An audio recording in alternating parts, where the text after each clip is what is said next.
Hello, friends. This is Dave Hurwitz, executive editor at ClassicsToday.com, here with Dave's Faves.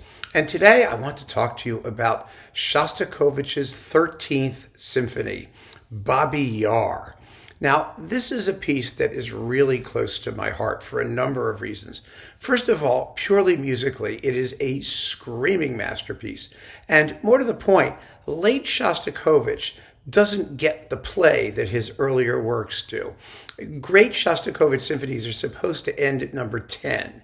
They're all of the instrumental ones. They don't have words or texts. They don't try and do anything. They're not socialist, realist, particularly.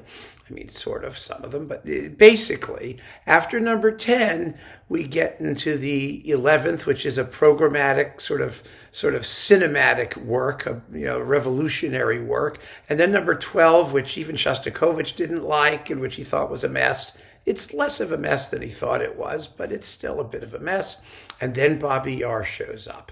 And it inaugurates a series of late masterpieces, which are difficult because they deal with subjects that are difficult, the being death, oppression, persecution, things like that, and so people tend not to go around humming them as much as they ought to. The 14th is 11 poems about death. The 15th was composed really in the shadow of death, and it ends with, time ticking off into eternity, and it's very sparse and spooky sounding. So no, they're not going to be that popular, but the 13th, well, that's a populist work in its way. It really is. It's first of all, unbelievably gripping musically. I mean, it just grabs you by the throat and doesn't let go. It's a big work, a good hour's worth of music, or just about. And it's written for a very, very large orchestra, a male choir, a bass soloist, and the poetry is just marvelous that he sets it. You have Yevtushenko's poem, Babi Yar, and then a series of other poems by the same poet, Humor, and At the Store, and Fears, and finally A Career. And there's a real progression in the music from the universal, from the persecution of the Jewish people to the persecution of humor, the attempt to throttle humor by the miserable sanctimoniousness of governmental authority, to the persecution of Russian women, to the idea of a society where everyone is snitching on everybody else and people are afraid of their own shadow, to finally Shostakovich himself, to having a career but not being a careerist, not using your career to try and stomp on your colleagues or take advantage of them, or I mean, it's such a moral work.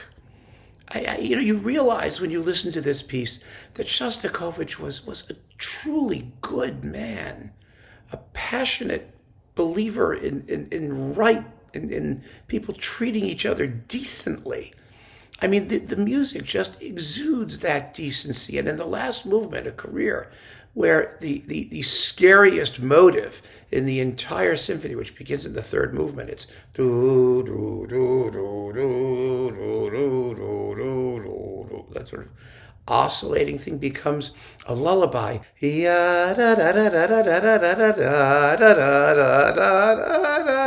never mind. I just make a mess of it. And the two flutes and then the violins. It's there's such sweetness.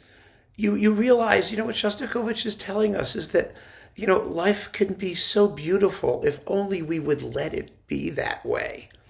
And we're not actively screwing around and mucking it up. It's an astonishing piece of music. It really is. And there are so few works, great works of art, that are, on the one hand, truly great works of art, but on the other hand, that really do deliver a message, a profoundly moral, passionate message of decency. It's an extraordinary work. And I've always loved it, and there are quite a few good performances of it. People tend not to do it badly. It's one of those pieces that says, take me seriously and do it right, or don't waste my time. And so most of the performances of it are pretty good. The only question really is one of intensity. Just how powerful you can put the message across, particularly in the first couple movements. It becomes sparser and more lyrical later on. But there is a performance that I particularly love because it is just the scariest thing I've ever heard in my life, and that's Rudolf Barshai's. It's on Brilliant Classics. It's an extraordinary Shostakovich cycle. He did all of them.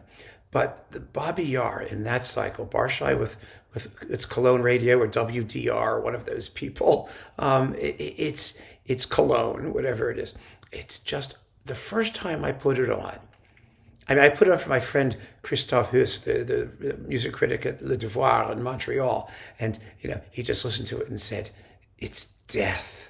I'll never forget that, and it is. I mean, it's spooky. And for some reason, I don't know whether it's the sonics or what, it just has this inexorable darkness that is hair-raising. And no other performance quite matches it. And there are many other very, very fine performances. Do not get me wrong. I mean, I think my recording for this piece was Heiting's with the Concertgebouw, which is glorious and unbelievably well recorded and beautifully paced. But this one has that edge. I mean, the original recording that Kondrashin made, the live, the one with the original words, not the one he had to do later with the revised text that Yevtushenko was forced to make. That's a very powerful performance, but the sound is really, But Barshai sort of achieves that, but in really, really good sound. And when the choir comes in, oh my God, with Nad Babim Yarom Pamyatnikov Nyet. I mean, just like it's incredible. It's an incredible performance, and it's my favorite. It's my favorite. I just think just for that gripping opening, and it maintains that same intensity throughout the whole performance. It really does. I mean, you don't have to be Russian, and you don't have to have lived through that time.